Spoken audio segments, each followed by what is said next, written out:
Baik, Assalamualaikum warahmatullahi wabarakatuh. Salam sejahtera bagi kita semua. Selamat pagi, selamat siang, dan selamat malam bagi teman-teman dan Bapak Ibu dosen dimanapun berada.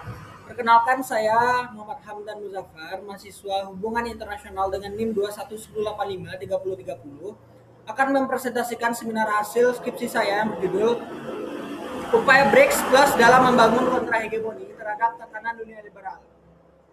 Saya akan mulai dengan bab satu pendahuluan, yakninya latar belakang dan kerangka teori. Skripsi ini dilatar belakangi oleh tatanan dunia pasca Perang Dingin yang merupakan hegemoni liberal yang dipimpin oleh Amerika Serikat dan sekutu baratnya. Tatanan ini dibangun melalui kapabilitas material, dominasi dolar Amerika Serikat, ide universalisme liberal, dan institusi Bretton Woods. Nah, negara-negara Global South mengalami ketimpangan standar ganda oleh tatanan ini. Lalu munculnya BRICS Plus sebagai respon kolektif Global South terhadap tatanan tersebut.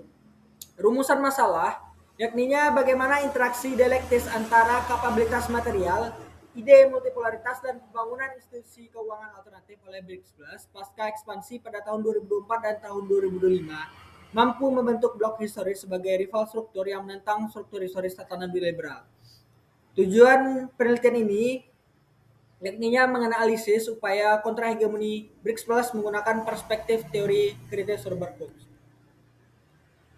Lalu pada kerangka teori, eh, ini memakai teori kritis Robert-Cox. Cox mengatakan bahwa teori is always for someone and for some purpose. Artinya teori tidaklah netral. Cox membedakan dua jenis teori, yakni problem solving teori dan critical teori. Problem solving ialah teori yang menerima dunia sebagaimana adanya. Sedangkan critical teori ialah mempertanyakan bagaimana tatanan terbentuk dan dapatkah diubah. Jadi teori kritis itu bertujuan untuk memahami proses perubahan historis untuk membuka kemungkinan tatanan dunia alternatif yang lebih adil. Jadi Cox berkata untuk memahami tatanan dunia yang terbentuk dan dipertahankan, Cox memperkenalkan konsep struktur historis. Apa itu struktur historis? Yakni interaksi dialektis dari tiga kekuatan. Apa saja? Ada kapabilitas material, ide, dan institusi. Jadi tatanan dunia adalah keselarasan antara kapabilitas material, ide, dan institusi yang bekerja pada tiga tingkat aktivitas struktur, yakni kekuatan sosial, bentuk negara, dan tatanan dunia. Lalu hegemoni ini adalah ketiga kekuatan itu selaras. Lalu terciptanya konsen. Nah, kontrahegemoni muncul ketika struktur historis mengalami keretakan. Ini terbentuk dari eh, struktur tandingan dan historical block sebagai alternatif. Lalu pada bab kedua, ini membahas mengenai hegemoni tatanan dunia liberal sebagai struktur historis lama. Struktur historis lama tatanan ini dibangun melalui kapabilitas material, supremasi ekonomi dan dominasi dolar, ide universalisme liberal dan rule based order, lalu jangkari oleh institusi Bretton Woods dan NATO. Jadi hegemoni ini berhasil menciptakan konsensus global dengan meminimalisir paksaan langsung. Selanjutnya, kita akan membahas krisis tatanan liberal. Jadi krisis legitimasi itu ketidaksesuaian norma liberal dengan praktik nyata di lapangan. Selanjutnya krisis ekonomi, kegagalan neoliberalisme, krisis internal yakni populisme dan proteksionisme di negara-negara inti. Nah, retakan-retakan ini atau krisis ini membuka peluang bagi munculnya kontrahegemoni dari kekuatan periferi.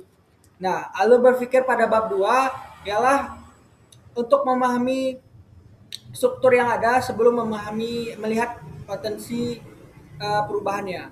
Lalu pada bab ketiga, uh, bagaimana BRICS bagaimana BRICS dalam melihat atau merespon tatanan dunia liberal. Dimulai pada evolusi BRICS. BRICS terbentuk pada tahun 2009 sebagai forum kerjasama ekonomi, lalu berkembang menjadi BRICS Plus melalui ekspansi pada tahun 2024 dan tahun 2025. Penambahan anggota baru dengan meningkatkan signifikan bobot material pada PDB, energi, dan mineral kritis. Lalu bagaimana posisi BRICS terhadap tatanan dunia liberal?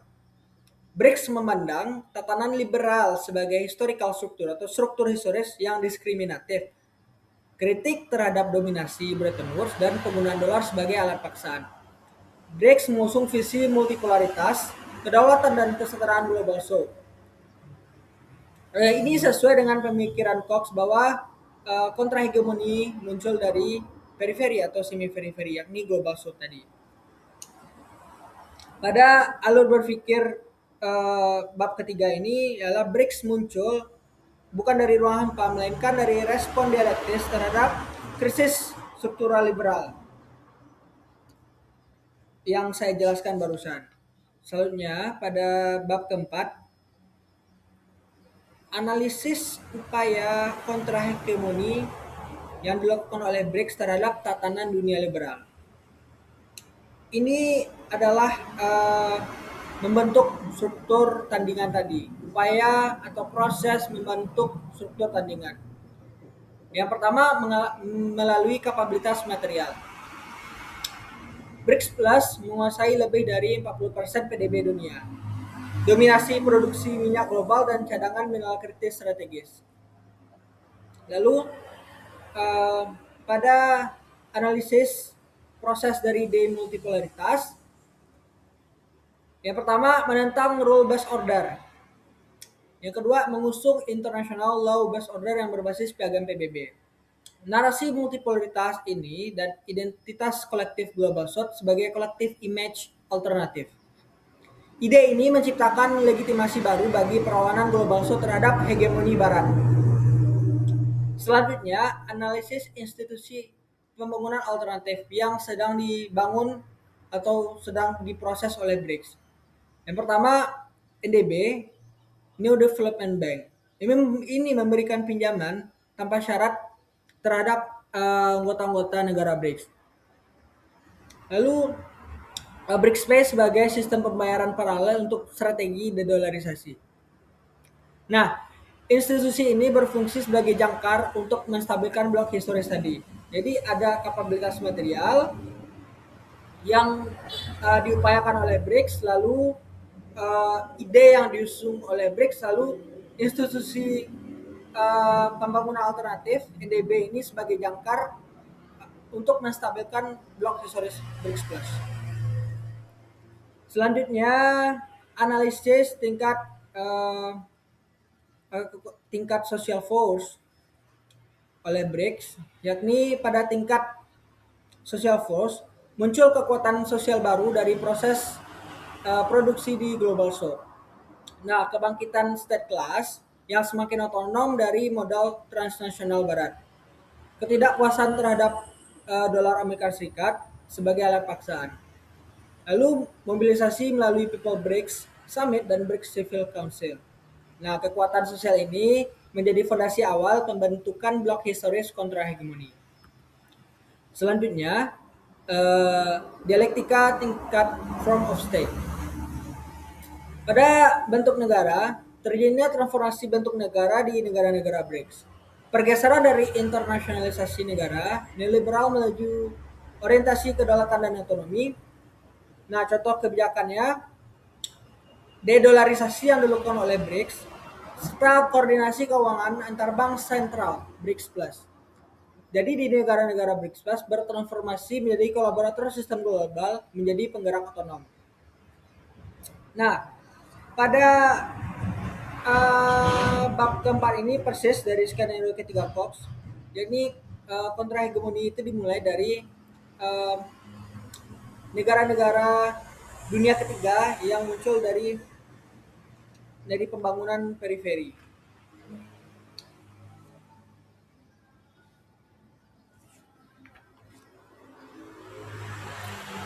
Selanjutnya pada tingkat world order.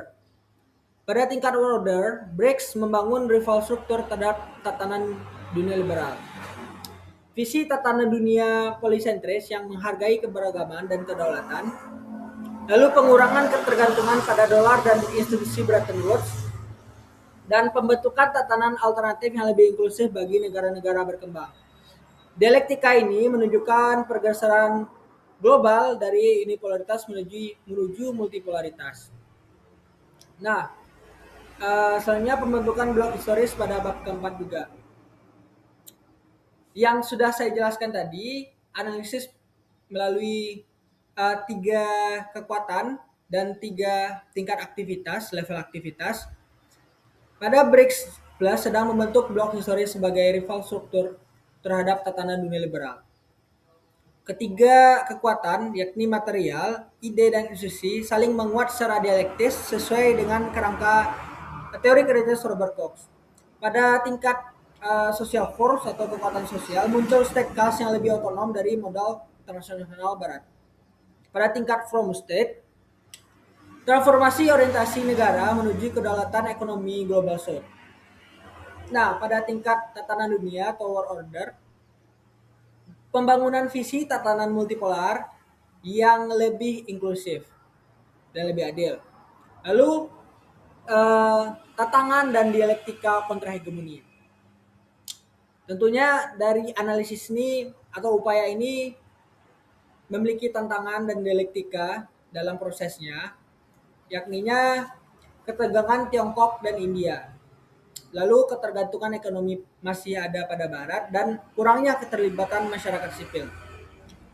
Tekanan eksternal dari proteksionisme dan ancaman Trump terhadap dedolarisasi. Dialektika kontrahegemoni masih dalam proses, belum sepenuhnya terbentuk blok historis yang koheren. Lalu keberhasilan jangka panjang bergantung pada sinergi ketiga kekuatan dan 3 tingkat aktivitas Cox yang saya jelaskan pada bab 4 tadi.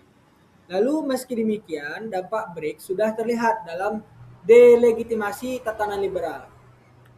Nah, lalu pada bab kelima, yakninya kesimpulan, BRICS Plus telah berhasil membangun fondasi kontrahegemoni yang signifikan melalui sinergi 3 kekuatan dan dialektika 3 tingkat aktivitas Robert Cox dari teori kritis. Ini membentuk rival struktur tandingan yang mengurangi ketergantungan pada dolar Amerika Serikat dan institusi IMF atau World Bank.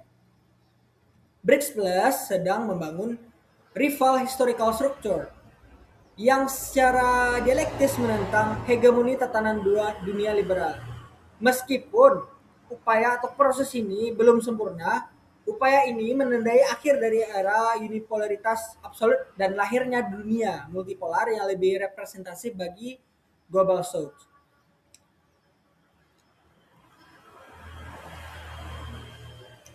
Sekian presentasi seminar hasil skripsi saya. Terima kasih kepada semua pihak dan teman-teman. Saya ucapkan dan saya pamit undur diri. Assalamualaikum warahmatullahi wabarakatuh.